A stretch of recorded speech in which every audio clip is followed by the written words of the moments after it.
שלום לכולם. בדרך כלל אנחנו רגילים לקבל אתכם כאן במוזיאון ארצות המקרא במסגרת הרצאות ימי רביעי. אבל בהשראת הימים האלה החלטנו להפוך את הכיוון ולהגיע עד אליכם הביתה. אז הזמנו את נפתלי הילגר מהצפון הרחוק אלינו למוזיאון, אל התערוכה תימן משווה לירושלים, כדי לשמוע ממנו על המסע האישי שלו בתימן, על אותם סיפורים שצבר במשך 3 עשורים, התמונות שצילם במהלך המסע האישי הזה, תמונות של קהילת יהודי תימן, ודרך בעצם צילומים הנהדרים האלה שמלווים את התערוכה הזו ונותנים לה רובד אחר נוסף ומעניין, גם להכיר את אותם סיפורים קטנים וגדולים של יהודי תימן, דרך אותם סיפורים להבין על החיים שלהם שם, וכמובן ללמוד על ההיסטוריה שמשתקפת מתוכם. אז נפתלי, כאן בתערוכה, אתה מוזמן לספר לנו על המסע האישי שלך. כמו שאנחנו צריכים בימים האלה. במרווח ביטחון כמו שצריך. כמו שצריך. יופי, נתחיל. שלום לכם, שמי נפתלי הילגר, אני צלם גיאוגרפי, חוקר תרבויות, וכשביקרתי בתימן בפעם הראשונה בשנת 1987, לא יכולתי לדמיין לעצמי שתגיע שנת 2020, אני עומד בתערוכה עם הצילומים שצילמתי ב30 השנים האחרונות בתימן, במוזיאון לארצות המקרא בירושלים. אז אני רוצה לספר לכם קצת מה עומד מאחורי הצילומים האלה שצילמתי במהלך 7 ביקורים שונים בתימן. כמובן, הכניסה לתימן עם דרכון ישראלי היא בלתי אפשרית, נסעתי לתימן עם דרכון זר, וניסיתי להסתיר כל סימן שעלול לזהות אותי כישראלי. אני רוצה לדבר היום בעיקר על הקהילה היהודית בתימן, ולכן בחרתי לעמוד כאן מול אחת התמונות שאני הכי אוהב מבין הצילומים שמוצגים בתערוכה בירושלים, במוזיאון ארצות המקרא, כי התמונה הזאת אולי מסמלת יותר מכל תמונה אחרת שיכולתי להביא לכם את יהדות תימן. יהדות תימן שלמרות שלפעמים אנשים אומרים ביימת תמונה, דחפת לו ספר, יכולת לשים לב שדחפת לו ספר הפוך, אבל לא ביימתי את התמונה וגם לא דחפתי לו ספר, זה דוד צברי והוא קורא הפוך. למה הוא קורא הפוך? כי ליהודים בתימן אף פעם לא היו מספיק ספרים. לכן הושיבו את היהודים בחדר התימני מסביב לספר אחד, ולכן הם למדו לקרוא מכל הכיוונים. היום יש כבר מספיק ספרים בתימן, אבל זה הפך לסוג של מסורת. גם היום בחדר, אם זה בשורקול, אם זה בבית, בדרך כלל אין בתי ספר ליהודים בתימן. מושיבים עדיין את היהודים, את הילדים מסביב לספר אחד, והמורה יושב באחד הצדדים ומלמד את הילדים. אני רוצה לדבר על קהילה יהודית קטנה, מנותקת, מבודדת מעולם החיצון, שאני חושב שהייתי בין הישראלים הראשונים שיצר איתם קשר בשנות ה-80, ומאז אני מלווה אותם. 7 ביקורים, 33 שנים בתימן, ואני זוכר בביקור הראשון שלי בתימן, שנות ה-80, אפילו לא ידענו כאן אם יש עדיין יהודים בתימן. היו כל מיני שמועות, היו אנשים שאומרים יש עוד אלפי יהודים בתימן, היו אחרים שאמרו אין אפילו יהודי אחד בתימן, כולם עלו ארצה. אבל היו כאן בארץ משפחות חצויות ברמה של הורים וילדים, אחים ואחיות, שחלק בתימן וחלק בארץ, והמשפחות החצויות כאן בארץ אמרו, לא, יש לנו עוד קרובי משפחה בתימן. אנחנו לא שמענו מהם במשך עשרות שנים, אנחנו לא יודעים איפה הם, אבל אנחנו עדיין יודעים שיש לנו אחים, הורים וילדים בתימן. אני בדיעבד יכול להגיד שבתימן באותה תקופה חיו עוד 1,000 יהודים, מפוזרים באין-ספור כפרים קטנים, בקהילה יהודית קטנה, מנותקת ומבודדת מעולם החיצון. אסור להם לצאת מתימן, מדינה ערבית, אבל לא רק שאסור להם לצאת מתימן, גם אסור להם ליצור קשר עם אנשים מבחוץ, אסור להם לדבר עם זרים, אסור להם להיות בקשר עם קרובי משפחה שלהם במה שנקרא בתימן בארץ הקודש. הם לא יכלו לקבל מכתבים, טלפונים לא היו, אינטרנט לא היה, הם היו מנותקים לחלוטין לעולם החיצון במשך עשרות שנים. במשך כל השנים האלה הם שמרו על הדבר המרכזי והחשוב ביותר שהיה לקהילה היהודית בתימן, וזה כמובן המסורת היהודית, בתנאים כמעט בלתי אפשריים. קהילה יהודית של 1,000 נפשות, בלי בית כנסת, בלי מניין, עם 2 ספרי תורה, שמרו על המסורת היהודית בתנאים שלנו בכלל קשה לעלות על הדעת. על הקהילה הקטנה הזאת, על שנות הניתוק והבדידות, על הפתיחות הפתאומית שחלה בתימן בתחילת שנות ה-90, אני רוצה לדבר איתכם עכשיו על קהילה יהודית על ציר הזמן, 30 שנים, 7 ביקורים בתימן. השאלה איך נוצר הקשר הראשון שלי עם היהודים בתימן. כלומר, אני זוכר בשנה הראשונה, בפעם הראשונה שביקרתי בתימן, שנת 87, לא נסעתי לתימן כדי לחפש קהילה יהודית. בדיוק סיימתי את הלימודים שלי בבר אילן, תואר ראשון שני במנהל עסקים, והיה לי דרכון זר, ואמרתי בוא ניסע לתימן. אפשרות לראות מדינה שבדרך כלל אי אפשר לבקר בה. ואז קרה לי אירוע שכל אחד שראה את הסרט דלתות מסתובבות מכיר את התחושה הזאת. יש בחיים שלנו רגעים שאנחנו בדיעבד מסתכלים עליהם ואומרים, אוקיי, מה היה קורה באותו בוקר אם הייתי מפסס את האוטובוס? או הייתי עולה על מטוס כזה ולא על מטוס אחר. אולי כל חיי היו מתנהלים בצורה אחרת. רגע כזה היה לי בביקור הראשון שלי בתימן. שנת 87 אני מסתובב בסמטאות הצרות של העיר העתיקה סעדה בצפון המדינה, מבנה חמד, סמטאות צרות, וכמובן אחרי כמה דקות הלכתי לאיבוד ולא ידעתי איך לצאת מפה. והגעתי לאיזה פינה, אמרתי אוקיי, מה נעשה עכשיו, ימינה או שמאלה? פניתי שמאלה, אם הייתי פונה ימינה, כל חיי היו מתנהלים אחרת. בטח לא הייתי עומד כאן ומספר לכם מה תימן, אבל פניתי שמאלה. עשיתי עוד כמה צעדים, ואז פגשתי את יעקב צברי. בחור יהודי, ישב מול ביתו. איך מזהים יהודים בתימן? לפי סימונים, סימן, שמבדיל בין יהודים למוסלמים, פאות. ניגשתי ליעקב צברי ואמרתי לו, שאלתי אותו, אפשר לצלם אותו, ושאלתי אותו גם בעברית. סיפרתי לו שאני יהודי, לחשתי לו. אז יעקב צברי נורא נבהל. הוא אמר, אם אתה יהודי, אל תדבר איתי. אם אחד השכנים יראה אותנו מדברים, אנחנו נמשיך את השיחה בכלא. אסור לי לדבר איתך, גם אסור לך לדבר איתי. זה עבירה על החוק בתימן. לכן בוא כנס הביתה, נדבר בבית. לא צריך להגיד לי פעמיים כמובן. נכנסנו הביתה, וכל המשפחה התכנסה. כולם רצו לדעת מי זה הזר הזה שמדבר בשפת הקודש. מאיפה הוא הגיע? כולם דיברו בלחש, כדי שאף אחד לא ישמע. סגרו את החלונות, כדי שאף אחד לא יראה אותנו. ואחרון הגיע דוד צברי, ראש המשפחה, מסתכל עליי, אומר, איזה מין יהודי אתה בלי סימונים, בלי פאות? הייתי צריך לעבור מבחנים. קראתי עברית, אין בעיה, אבל באיזשהו שלב הגעתי לכתב רש"י. ואמרתי לו, תראה, בתור ילד, גדלתי בגרמניה. עברית אני למדתי, אבל כתב רש"י, זה ייקח לי עכשיו קצת יותר זמן, קריאה קצת יותר איטית. אני לא למדתי טוב כמוך. דוד צברי חייך אליי ואמר לי, זיהית כתב רש"י, אתה יהודי כשר, הכל בסדר, אבל גם הסביר לי את הסיבות לחשדנות הזאת. כי לפעמים, הוא סיפר, לפעמים השלטון שולחים לנו זרים מהביתה. לדובב אותנו, מה הם חושבים, מה אתם חושבים, מה אתם מתכננים, רוצים להעביר איזשהו מסר, איזשהו מכתב. הוא סיפר לי שלחו לנו מרגלים מהביתה, ולפעמים המרגלים האלה גם מביאים לנו מתנות. ומביאים לנו מתנות, ספרים בעיקר, ספרים בעברית. דוד צברי אמר לי, אני יכול לקרוא את הספרים האלה, אני לא יכול להבין אותם. זה לא ספרים לפי המנהג שלנו. שאלתי לו, בוא תראה לי מה מביאים לך.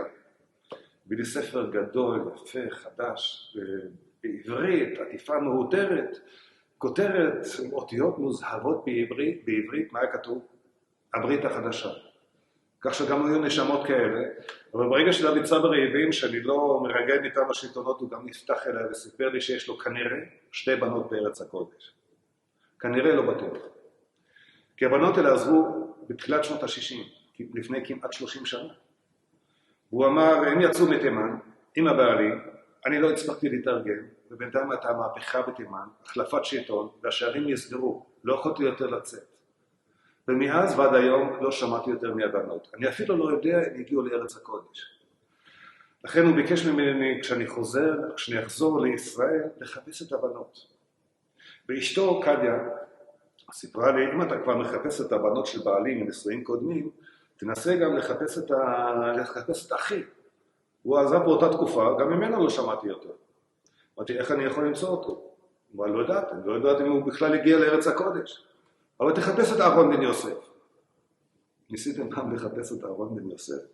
משימה כמעט בלתי אפשרית, יש כל כך הרבה, ולא מצאתי אותו. וגם לא מצאתי בארץ את הבנות של דוד צברי. אבל הם מצאו אותי. כי באותם הימים שהנתק בין המשפחות, השמועה, שמי שביקר בתימן ויצר קשר עם הקהילה היהודית, וחזר הביתה עם תמונות ומכתבים ומסמכים. השמועה הזאת התפשטה מהר מאוד בקרב המשפחות החצויות כאן בארץ, שהגיעו אליי כמעט כל ערב לראות את התמונות, בכוונה, בתקווה לזהות איזה מכר, איזה ידיד, איזה קרוב משפחה, ושבועות אנשים באים אליי, רואים את התמונות ומתרגשים, ואני לא מוצא את המשפחה, לא את הבנות של דוד צברי ולא את אהרון בן יוסף. ואז שוב ערב אחד אנחנו יושבים, כולנו התכנסו, ופתאום שתי נשים אומרות, הנה אבא, פעם ראשונה אחרי כמעט 30 שנה, שהם קיבלו איזשהו סימן חיים מהאב, הם עזבו אותו באזור אחד בתימן, מצאו אותו עכשיו באזור אחר, ומבחינת שתי האנשים האלה ללא ספק, ערב כל כך מרגש, בלתי נשכח. לא יודע אם מישהו מאיתנו יכול בכלל לתאר לעצמו מה זה אומר, לא לדעת אם עוברים בחיים במשך עשרות שנים.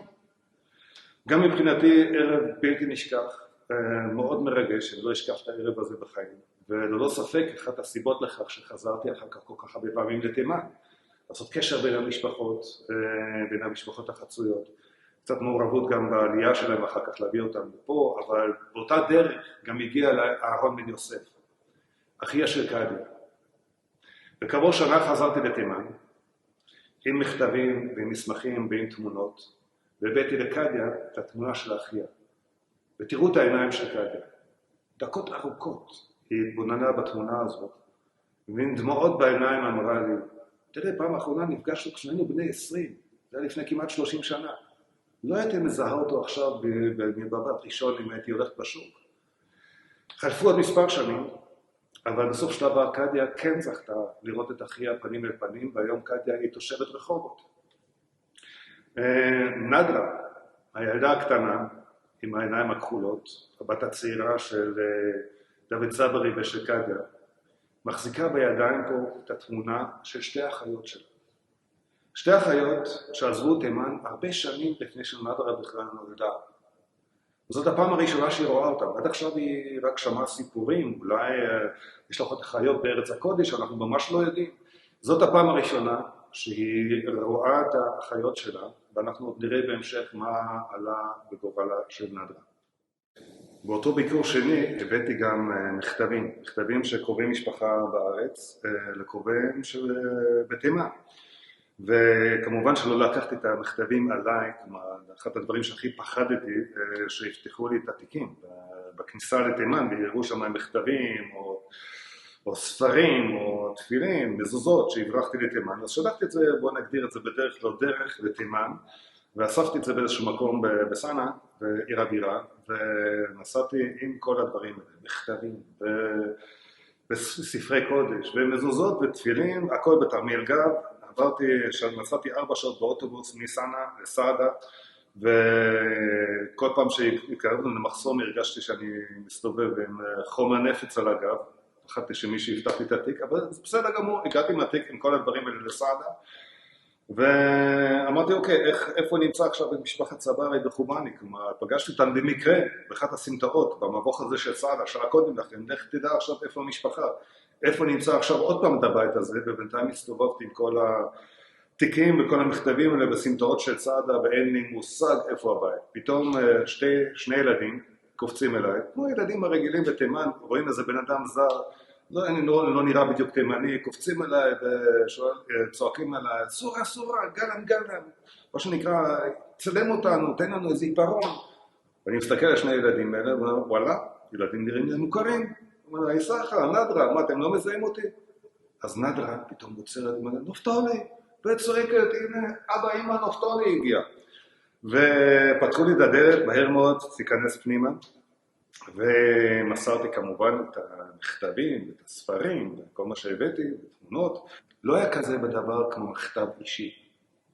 המכתבים שהבאתי לתימן מקרובי משפחה בארץ לקרוביהם בתימן, עברו מיד ליד, קראו אותם באמת מכל הכיוונים, ורצו לדעת מי חי, מי נפטר, מי התחתן, כמה ילדים, אבל לא רק רצו לקבל חדשות מהמשפחות בארץ, שלא שמעו מהם עשרות שנים, אלא גם רצו לדעת איך אנחנו חיים פה.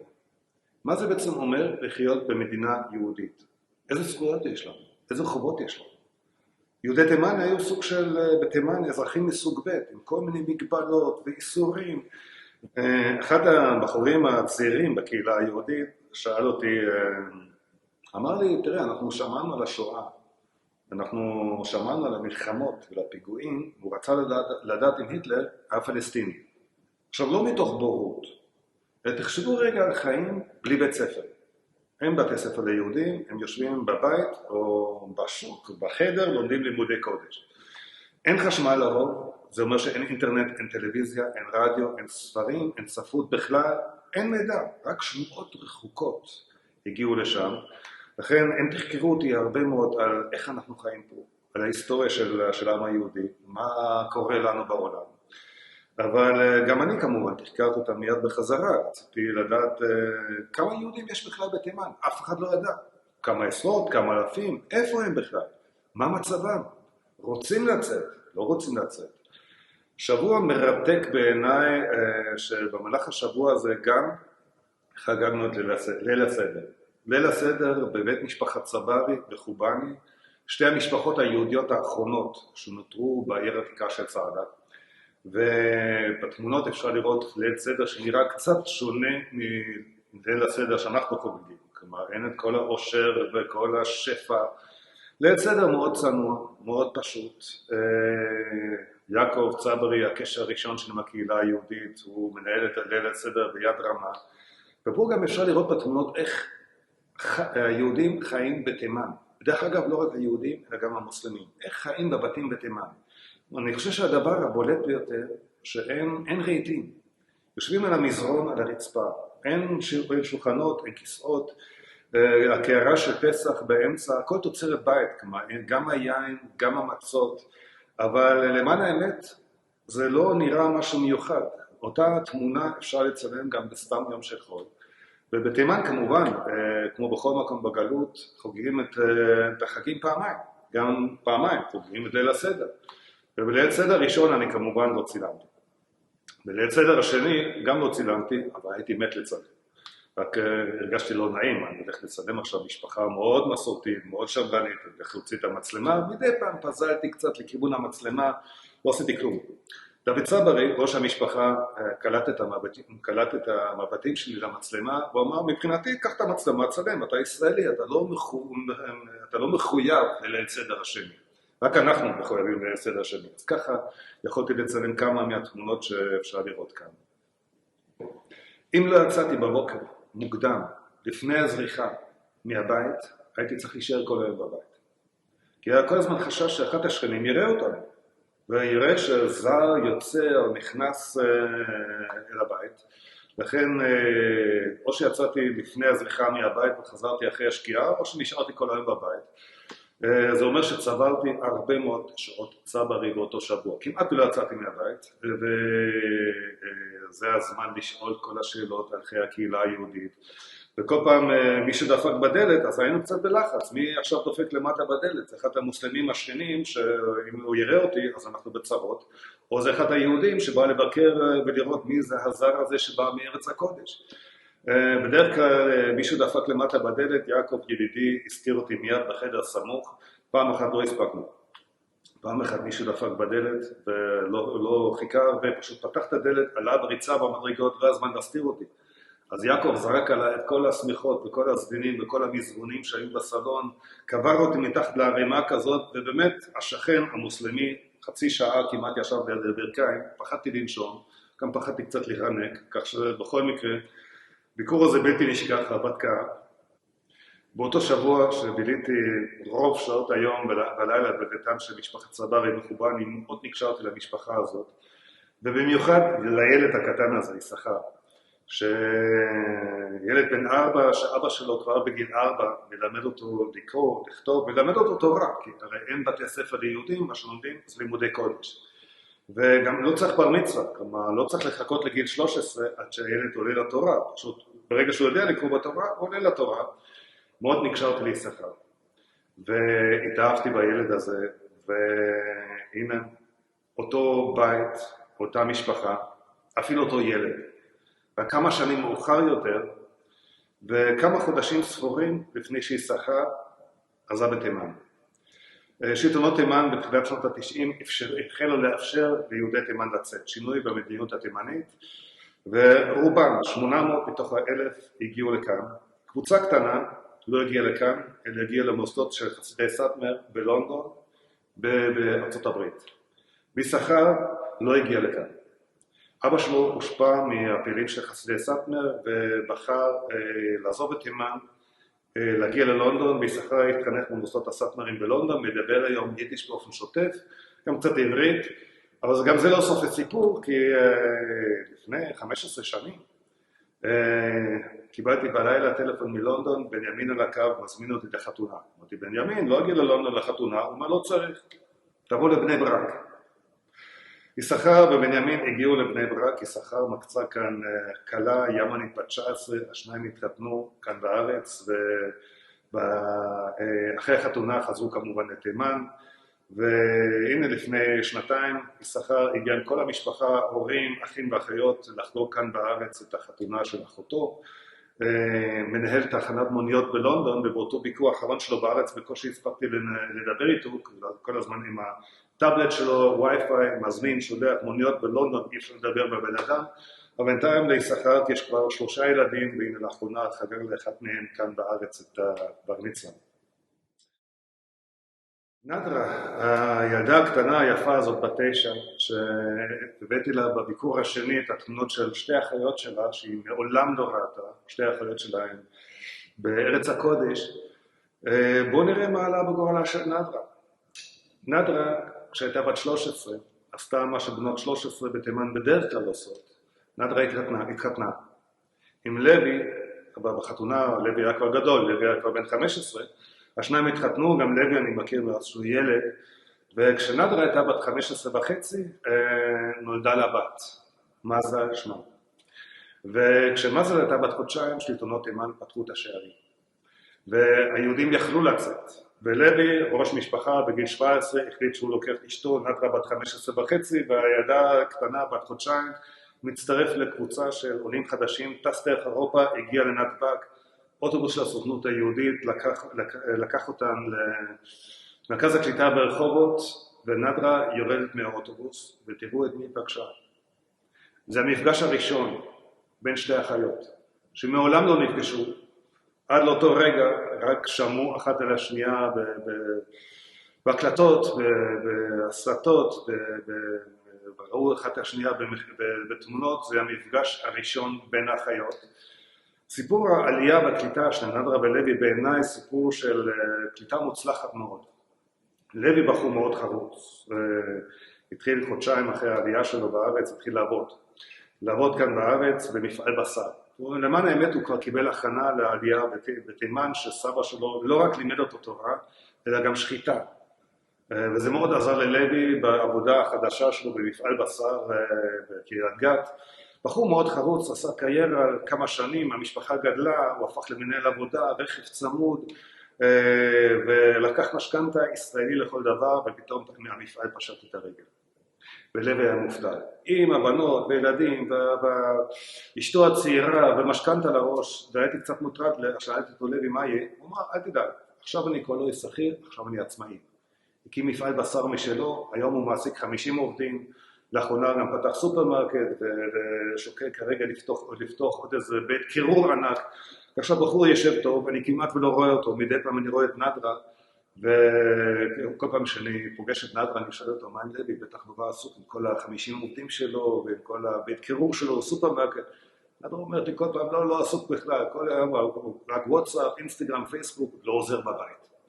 זאת המשפחה היום, נדרה בבית המשפחה ברחובות, נדרה ולוי יש להם 7 ילדים, גם קדיה רואים בתמונה, ידיים בתמונה, וזה יורש העצר עם אותם העיניים הכחולות של הבנות של משפחת צברי, וכך גם זאת משפחה שאנחנו שומרים על קשר כבר יותר מ-30 שנה. עכשיו אני רוצה לקחת אתכם למנהרת הזמן. מנהרת הזמן, בואו נחזור לשנת 1993. ביקרתי במחוז ארחה, צפונית לסאנה, 80 קילומטר מסאנה מקסימום. ביקרתי ופגשתי את יצחק נאפלי, גבר יהודי בן 74, שמחזיק בידיים, לא זה לא הנכד, זה גם לא אני, זה הבן שלו, בן 3 חודשים. זה היה נשמע לי מעניין, שאלתי איך זה יכול להיות, הבן אדם די מבוגר עם תינוק בן 3 חודשים. הוא אומר, מה זאת אומרת, איך זה יכול להיות שהייתי בן 65, אשתי הראשונה נפטרה. החלטתי, זה לא סוף פסוק, היה לי פה נכדים ונינים וכולם כבר היו נשואים, והחלטתי להתחתן שוב. נכון, לא התחתנתי עם בחורה צעירה, התחתנתי עם גרושה בת 22, אבל היא הביאה לי עוד 3 ילדים. ותראה, אם תחזור בעוד שנה, שנתיים, אם היא רק תהיה בריאה, אתה תראה, המשפחה עוד תגדל. ושימו לב, אם היא תהיה בריאה, לא קשור אליו. דרך אגב, זה סיפור די אופייני ליהודים בתימן. עד היום נהוג לשלם מוהר עבור הקלות בתימן.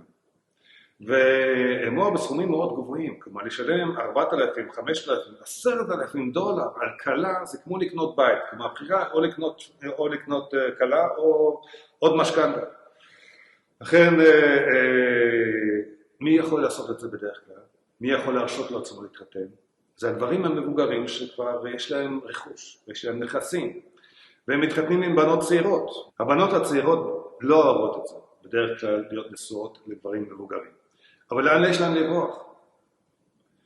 המשפחות לא מקבלות אותם בחזרה, לכן בת שלא רוצה להיות נשואה לגבר מבוגר, ומהנה ב-40, 30, 50 שנה לפעמים, הבנות האלה ברחו בשנים האחרונות לשייך, ותמיד נמצא איזה בחור מוסלמי צעיר שמוכן להתחתן עם בחורה יהודיה צעירה שמוכנה לעשות הכל.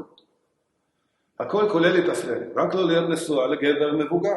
ועל רקע כזה אני מכיר יותר מ-20 מקרים של בנות שהתאסלמו בקהילה הקטנה הזאת של 1,000 נפשות, והבנות האלה עבודות. זה אחת העבירות הכי חמורות באסלאם, לנסות להוציא מישהו מהאסלאם, להעביר אותה לדעת אחרת, והבנות האלה נחשבות כמוסלמיות לכל דבר, גם היום שיהודים יכולים לצאת מתימן, כבר הרבה שנים, הבנות האלה עבודות. וכל הפניות של הרבנים בארץ, לנסות להגביל את סכומי המוהר לא עזרו. אבל במקרה של יצחק נתי, דווקא ראיתי שהוא מפנק את אשתו כמו שמפנק את הנכדות שלו. כלומר, הייתי אצלו כמה ימים בבית, בהתחלה לי קצת קשה להבדיל מי זאת נכדה ומי זאת אשתו, כי אחת הנכדות יותר גדולה מאשתו. אבל שוב, זה סיפור מלפני באמת הרבה מאוד שנים, ובינתיים תימן נפתחה, היהודים יכלו לצאת מתימן, 800 הגיעו לכאן, ויצחק נתי לא ביניהם. ואמרתי לעצמי, אתה שומע ממנו יותר, אולי הוא בכל זאת בן אדם מבוגר, או אולי הוא כבר לא איתנו. ואז פרץ האביב הערבי בתימן. אביב הערבי בתימן, שבאמת עשרות אלפים, פברואר 2011, יצאו לרחובות להפגין נגד הנשיא דאז, עלי עבדאללה סאלח, עם כל החלומות של האביב הערבי, יותר חופש ביטוי, חירות הפרט, להתפטר מאחת האנשים המושחתים ביותר בפוליטיקה הערבית, והייתה רק הפגנה אחת, קטנטונת, לא נגד הנשיא עלי עבדאללה סאלח, אלא בעד הנשיא. מי הפגין בעד הנשיא? הקהילה היהודית בסנא. כי עלי עבדאללה סאלח הציל אותם באמת מאיומים של אנשים שמזוהים עם אל-קאעידה בצפון המדינה, הטיסו אותם מאזור סעדה בצפון לסנא, נתן להם לגור במתחם ממשלתי מוגן בסנא על חשבון המדינה, והיהודים אמרו, אם עלי עבדאללה סאלח ילך, אז מי ישמור עליהם? לכן הם יצאו להפגין בעד הנשיא עלי עבדאללה סאלח ברחובות של סנא, וההפגנה הקטנטונת הזאת שודרה כמובן בטלוויזיה התימנית, ותראו ותשמעו מי עשה הכי הרבה רעש בהפגנה הזאת. يريد علي عبد الله صالح الشعب يريد علي عبد الله صالح الشعب يريد علي عبد الله. יצחק נתי, פעיל פוליטי, שנת 2011, אביב הערבי בתימן. בתמונה הבאה צולמה דווקא לאחרונה במרכז הקליטה בבאר שבע. יצחק נתי סוף סוף החליט לעשות מה שנקרא לעשות עלייה. הגיע עם כל השבט, הגיע עם אשתו וילדים ונכדים והנינים, וכולל הבת הצעירה שלו בת 8.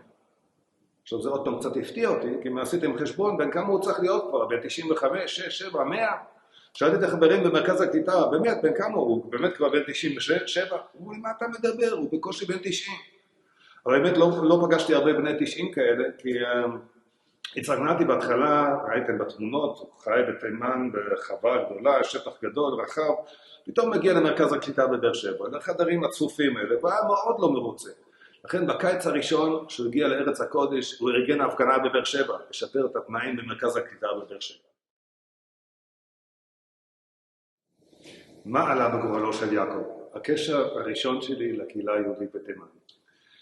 יעקב היה בקבוצה הראשונה שהייתה מתימן לישראל באוגוסט 1992, ויעקב הגיע עם אשתו וילדים, והמשפחה גדלה, והוא קנה דירה, משכנתה, כמו כל עולה חדש. אחרי כמה שנים יעקב מתקשר אליי בבוקר ואומר לי, נפתלי, לא מה נפתלי, מה נפתולי, אנחנו חוזרים לתימן. אמרתי, יעקב, מה קרה? הוא אומר לו, לא, אל תדאג, אנחנו לא יורדים לתימן, אנחנו רוצים לנסוע לתימן.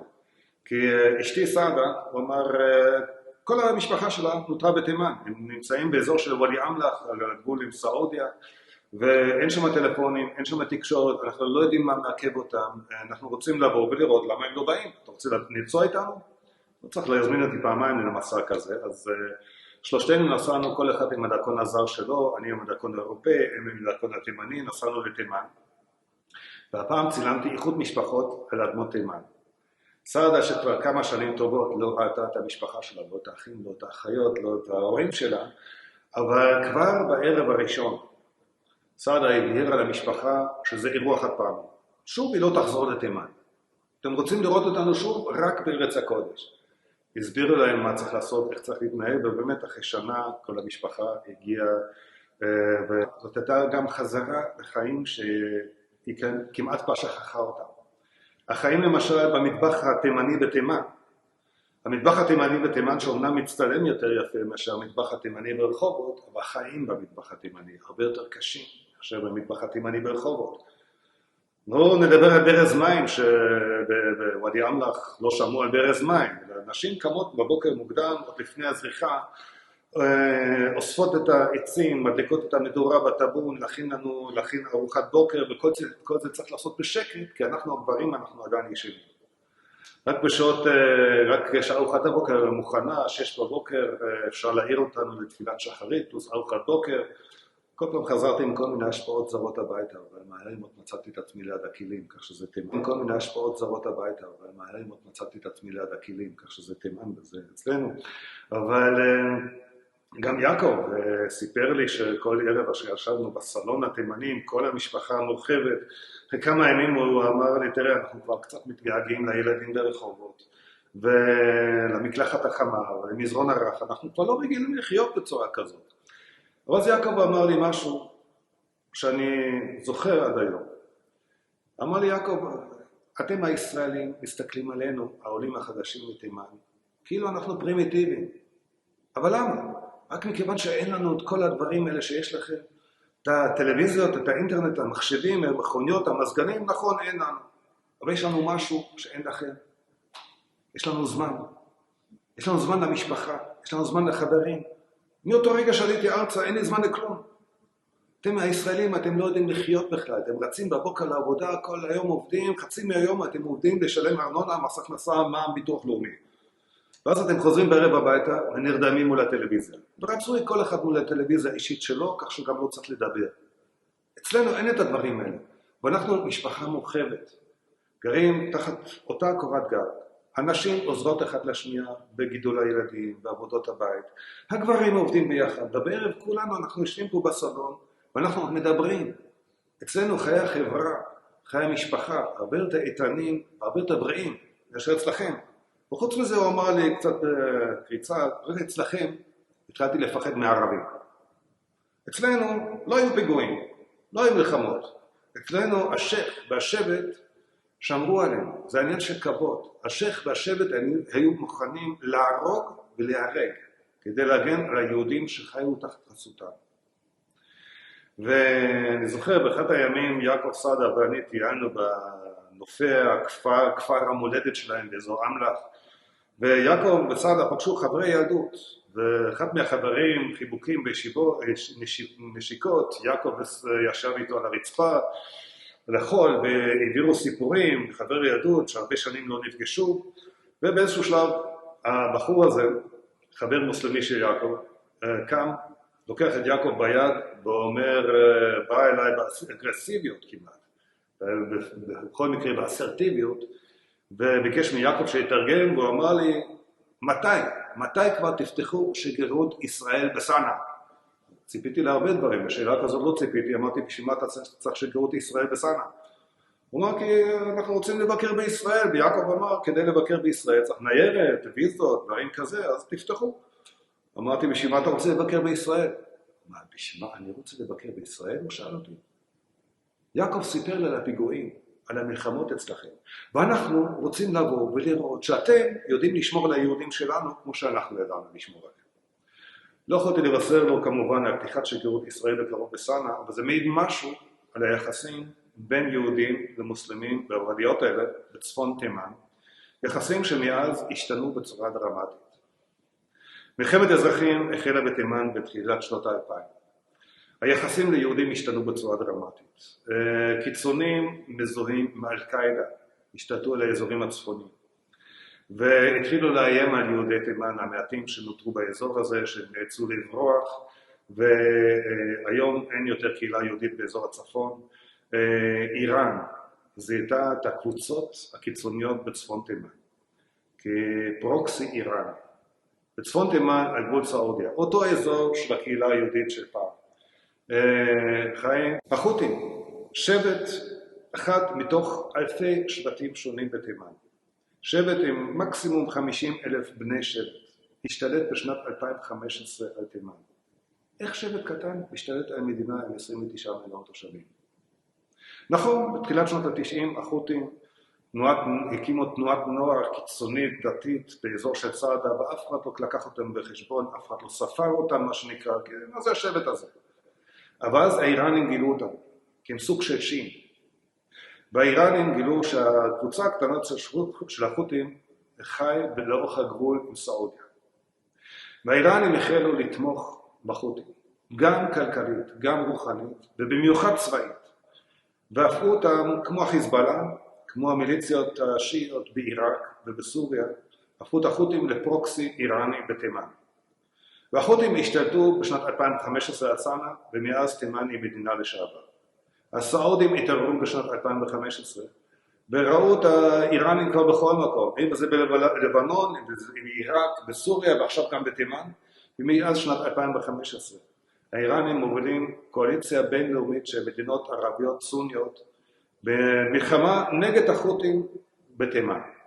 אבל הלכה למעשה זו לא מלחמה בין סעודיה לחות'ים, זאת מלחמה בין האיראנים לבין סעודיה, על מי שולט באמת במזרח התיכון. מי שמשלם את המחיר היום זה אזרחי תימן. זה האסון ההומניטרי הגדול ביותר שקורה בימינו אנו. נכון, עוד לא הגענו לחצי מיליון הרוגים כמו בסוריה, אבל מחצית מהאוכלוסייה בתימן מנותקת מאספקה סדירה לא רק של מזון, אלא גם של תרופות. כל 10 דקות בממוצע מת ילד בתימן. ואנחנו לא כל כך שומעים על זה, כי זה קורה בחצר האחורית של העולם. וזה לא באמת חשוב לעולם. אבל אזרחי תימן משלמים את המחיר של המאבק הגדול בין כוחות העל במזרח התיכון. והסעודים, מהמדינה עם תקציב הביטחון מספר 3 בעולם. רק האמריקאים והסינים מוצאים יותר כסף על צבא. הסעודים עם תקציב ביטחון מספר 3 בעולם לא מצליחים להכריע קבוצת גרילות של 50,000 איש. אבל המלחמה הזאת יכולה להסתיים, ברגע שהאמריקאים יגידו המלחמה מסתיימת, היא מסתיימת, כי הסעודים לא מסוגלים לנהל את המלחמה הזאת לבד. הם חייבים את ההספקה של נשק, תחמושת, ציוד, לוגיסטיקה, גם של הבריטים, גם של האמריקאים, אבל אם האמריקאים אומרים שהמלחמה הזאת מסתיימת, האיראנים ישתלטו גם על תימן. כך שדילמה מאוד קשה, מי שמשלם את המחיר זה אזרחי תימן. ובתוהו ובוהו, במדינת תימן לשעבר, שאנחנו רואים היום, נותרה קהילה יהודית קטנה של 40 יהודים, שבחרו להישאר בתימן. לא היה צריך להציל אותם, הם יכלו לצאת מתימן בתחילת שנות ה-90. הם בחרו להישאר בתימן, מדי פעם באו לבקר כאן בארץ, באירועים משפחתיים, חתונות, הם באו, עם דרכון תימני, נכנסו, וחזרו לתימן. הם נמצאים היום בתימן, ומה שאני שומע מאנשים שנמצאים היום בתימן, שגם אצלכם בישראל יש פיגועים ומפה ושם מלחמות, אז גם אצלנו בסנה נופלת מדי פעם פצצה, לא נורא, אנחנו כבר התרגלנו. בכל מקרה, גם אם היו רוצים, אי אפשר לצאת כרגע מתימן, כי יש סגר אווירי וימי על תימן, גם האזרחים המוסלמים בתימן לא יכולים לצאת. אבל אני מניח שברגע שהמלחמה הזאת תסתיים, ואני מקווה שזה יקרה בקרוב, אז היהודים יוכלו לצאת, ואני מניח שהם יצאו, כי אם היה להם קשה לחיות בקהילה של 1,000 נפשות. עם מי יתקטנו? מי ילמד את הילדים? עוד יותר קשה לחיות בקהילה יהודית של 40 יהודים. עם מי יתחתנו בכלל? חתונה האחרונה בתימן הייתה לפני 5 שנים. כך שאני מניח שברגע שיפתחו את הגבולות והמלחמה הזאת תסתיים, גם האחרונים יצאו, כך שזה הסוף. הסוף של 2,500 גלות תימן.